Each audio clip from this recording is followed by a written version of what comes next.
What is going on, guys? We are back here in the GPURisers mining bunker, and today we are going to be finishing our RTX 3080 full hash rate build. Now, not really a build, I guess. We are just transferring it over to our Omega frame. Now, as I've said in some previous videos about the Omega frame, is the reason why we designed it like it is to allow more space between the cards and have more airflow and be able to maintain and fit any power supplies, anything that you could really throw at this rig. And so for a build using RTX 3080 cards, especially for the Win 3 editions, wider cards, we need a wider and deeper frame. So just like the 3070 Ti's that push about 200 watts a card and more if you switch it over to power or anything like that, it was vital that we added more space between the cards, more depth from the cards, and also we did allow for 10 frames in the back to allow overall CFM to be increased through the rig. So that is some of the reasons why, if you did not watch the part 1 of this video, why we are transferring over the 3080 full hash rates to this rig, and also to allow for expansion. If we wanted to add more cards to the 5 that we already have, which we are going to be adding that one right there, but if we wanted to add 7, it would just be way too crammed on the generic 12 GPU frame that we have for sale. Now, the frame is perfect for cards like the 6700 XTs, even 3060 Ti's. You can have about 10 of them on there. So it is a great frame. However, for larger builds like the 3080s and up, you need to have a bigger frame to avoid thermal throttling and increase the overall longevity of the cards. So now what I am going to do is go ahead and transfer everything from that frame over to the Omega frame. We have 8 fans on the back of there, so we need to add 2 more fans here, which I have right here ready to go. And while I am doing that, I will talk to you guys a little bit about each part and why I'm using it specifically in this build. And as I said in the other video, GadCAD was kind enough to send over some riser shields for this build, and also some 1X PCIe slot shields. So we got them in all different colors, so we are going to be using that in this build. I have a link to their Etsy shop down below. All these parts are printed from 3D printers, and his shop has some great stuff in it, so make sure you take a look at it. The link will be down below in the description. So that said, guys, let me go ahead and get this thing kind of disassembled, and I'll be back in a second. All right, guys, we got all the cards taken off, and now we did get some of the risers taken off. We only had 5. So I did grab another one, and we did take as much foam as we could off. We did actually, a couple months ago, increase a lot of the glue on the bottom of these, so they are kind of difficult to peel them off even after they've been running for a while. But luckily, with GadCAD's riser shields, they can fit a little bit of foam on there without too much of an issue. So what I am going to do now is I am going to be putting riser shields on all of them. And also GadCAD did send me 1X PCIe slot shields, and we will be putting those on these 1X chips as well. So that said, let me go ahead and get all those hooked up, and we'll be back in a second. Okay, so there's a mess of wires here. But I did get the riser shields on each one. I am going to be going with the blue and one of the black. There are different sizes of these riser shields that he does sell from GadCAD, and I would make sure to look at the model riser that you have and make sure that that's the one that fits it. They are off by just a little bit. Our boards some are a little bit bigger, a little bit smaller, depending on the model that you get. So make sure to know which one that you have when ordering it. But I do love the idea of having these. There is foam already on the risers, and we have foam on the bar supports here on the Omega and the generic 12 GPU frame. But the added protection is really nice to have on the risers. And also, I was planning on using the 1X chip protectors on this build, but I did just test these on the ASRock H110, which I will be using on this build, and sadly, these do not fit. The 1X chips are just too close to one another. However, I did test this on another motherboard where the 1X slots, have some spacing in between them, and it locks in just perfect. So if you do have a 110 board, I do not suggest using these because, well, you can't use them.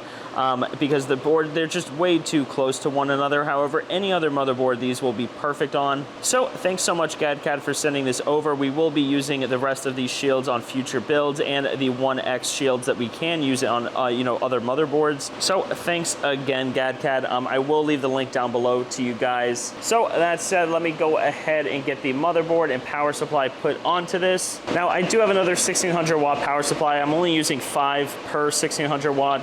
That's because some of these 3080s require 3 8-pin connections, and I don't want to use a single 8-pin to power them, just in case there is some fluctuations. So the other 1600 watt that's in there that was originally powering these, I will only be powering 1 card currently with that. So that means a 1600 watt will be powering 5, and we will have another 1600 watt powering 1. I'm gonna put that one over in that corner to create an equal balance. So that will power a total of 10 3080s, and we will add another power supply right here because the Omega can fit 4 comfortably. So that third power supply that we do add to this will be powering just 2 cards, so we probably will be using a 600 or 750 watt power supply to do that. But that said, let me go ahead and get all of that put on right here. All right guys, we are back. We have the 10 fans installed on the back right there. We got the 8 from the other 12 GPU generic frame that we have, and as you can see back here, you can comfortably fit 10 of these on the inside of the frame. Now what's really nice about this frame when putting stuff together is that you can still reach your hand back here and access the motherboard and everything like that, even with the longest cards on here. You guys will see that once we have the cards put on. So we do have both of the power supplies installed right here. You can also see that it comfortably fits them both horizontal, and if you wanted to, and we will do eventually, is add another one here. You can have the cords kind of go upwards or to the side and have another power supply go out this way, and we will be installing that soon. We do have the installation holes right here that allows you to do that, and we also put the holes on the sides here so that you do get more support from your power supply. It's not just on the support bar. So we do have all the riser shields on. I am going to be doing 3 on the bottom row and 3 on the top, kind of in a staggered pattern, and everything else is connected here. We have the add to PSU connected, which connects both of these power supplies. The left one here, I normally always make it uniform across all my 2 power supply rigs, is I always make the left one the master one so I know which one to turn off and on.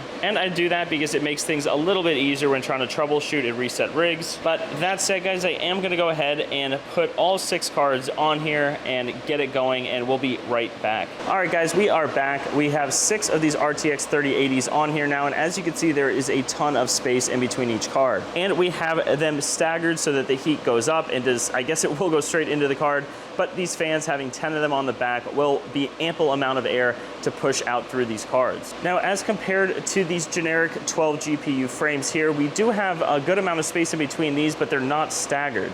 So that means the heat from each card is going directly up into the other card and keeping a lot more heat down here. There's no fans on this side of the card, whereas on this rig right here, the fans go all the way to the side here. So that is a great feature with the Omega frame. And as you can see with these 12 GPU frames, these generic ones here, they are perfect for the 6600 XTs. The Omega frame is overkill for a rig build like this. And you can see some 6600s right there.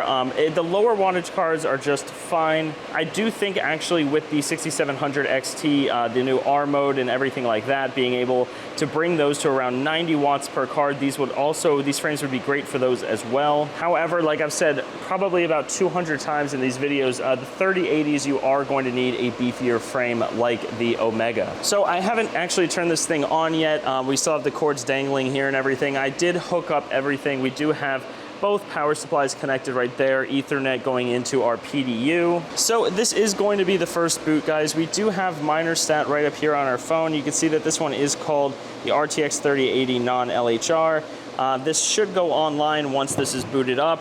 Again, this is the master power supply here, so let's go ahead and flick this thing on. Actually, wait, I do think I forgot to put this one on. All right, guys, I did turn this on actually a second ago, and whenever I turn this one on, only half turn on, so that is not good. This power supply is only supposed to turn on, you know, when that power supply, the master, is turned on. So I think I might have used a broken add to PSU. So probably about 1 in every 3 of these add to PSUs, these cords right here that connect to here and then to the motherboard, always have some kind of issue. Not always, but like I said, like 1 out of every 3 is like, it works and then it doesn't work, or it just doesn't work when I get it. So maybe we'll actually look into that as a product in the future, so that when you buy one, you don't come into issues like this. It just works, and it's made of high quality parts and wire and everything in between. But until a new one gets here, I am just going to do the old school way of turning both of them on at the same time. So that said, I'm going to put it down for a second and do that. All right, so we pushed both at the same time. Every card is getting power. Now the only thing that's on this second PSU here is this this graphics card and the riser that it's on, and also of course the 5 fans in the back. I do that actually on purpose so that if there's ever a power supply that's down, I can tell right away by some kind of illumination other than the card that is sitting on the rig. So that said, guys, let's go ahead and give this thing a couple of minutes and see if this thing boots up all right without any issues. Still says we're offline. Let's refresh that. Okay, we have booting right there. 6 cards, so that's a good sign. Let's keep giving this a couple minutes here, let it boot up. Now we have it initializing.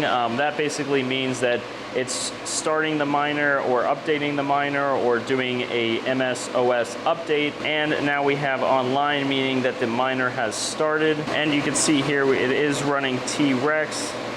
And we are getting 515 mega hash, and this did just boot, so let's give it a couple more minutes. So the Gaming Trio X right here only gets around 89. These other cards are not actually pushed as much as I could push them. It was more for stability thing. I never really updated this rig all too much. I did swap some pads on the Gaming Trio X, and I also swapped pads on the Gigabyte Vision. I think I did the MSI Ventus. Yes, I did do the MSI Ventus. I did not do the Asus Tough or these For the Win 3s because I got one of them and the other one wasn't throttling. So if it's not broken, don't fix it. So actually, I don't know why I'm saying all these. I'll just show you guys right here. Looks like we are getting 582 now. There's a Gigabyte getting 99.3. 97.8 on the EVGA 99.5, so those are probably still tuning themselves. We have the 98 here on the MSI, that is the Ventus. The MSI here is that 89 that I was telling you guys about. And then we have 99 on the Asus Tough. That MSI, I don't know. If you guys have any suggestions, please drop a comment down below. I did try BIOS flashing this. This does have the Supreme X on it. I did try BIOS flashing it with another Gaming Trio X model that worked for some people, but just no matter what I did, this thing always got 89 mega hash. I don't know why. It just, from the very day I got it to, again, BIOS modding it like crazy, it is a 89 mega hash card. So if you guys have any kind of input on, if you had this card, how you got it above that, that'd be greatly appreciated. I do have it limited to 230 watts, which might be doing it. I know some people just bump these up to 240 and get a couple extra mega hash, but I do keep these at 230. But yeah, guys, that's gonna be everything I think for this video. I did this video in 2 parts, so it's not as long. You can see here this rig is making $13.88 a day. The market is down a little bit. We are getting 586 mega hash on the rig, which is about 100 mega hash per card, minus the 10 or 11 on the MSI, and then minus about 0.75 per card for them not being completely pushed to their potential. But yeah, guys, overall, I'm really happy with this build. I will be adding 3080s to this. They will probably be Founders Editions, and if you guys know anything about Founders Editions, which I'm sure a ton of you guys do, they thermal throttle like crazy. So I will be repadding any 3080 that I put on here will be repadded before it goes on, unless it's a For the Win 3. But like I said, they don't make full hash rate ones anymore. So unless EVGA comes out with more of these, again, I don't know how I got a KR 3080, but I'm not going to ask questions, or maybe I should ask questions. I don't know, because I would definitely take more of them. I love the For the Win 3s. They have, great performance and also cooling. But yeah, guys, that's going to be everything. I could have added a 6th one like I did with the 3090s there. We probably would have had some thermal throttling because some of those 3090s are thermal throttling. But you know what, switching it over to the Omega frame was going to be, it needed to happen regardless, because we do plan on adding 3080 Founders Editions to this. So overall, I'm glad I got this. It future-proofs this rig. When I do add another one, I simply just add some splitters there, use 2 dedicated 8 pins from the power supply for each card, and I could just plug and play the card, and it makes it a lot easier rather than you know, setting it up like that, and then when the time comes, having to do this complete, you know, overhaul. But that's gonna be everything for this video, guys. I hope everyone watching this has a great rest of their day. And if you haven't checked out our Omega frames, please take a look. We are absolutely loving them. And also, don't forget to take a look at GADCAD. They did send us over these riser shields that are on here. They have some great 3D printed product, and we will leave a link for them down below in the description. But that, again, guys, is gonna be everything. I hope everyone watching this has a great rest of their day, and we'll see you guys next time.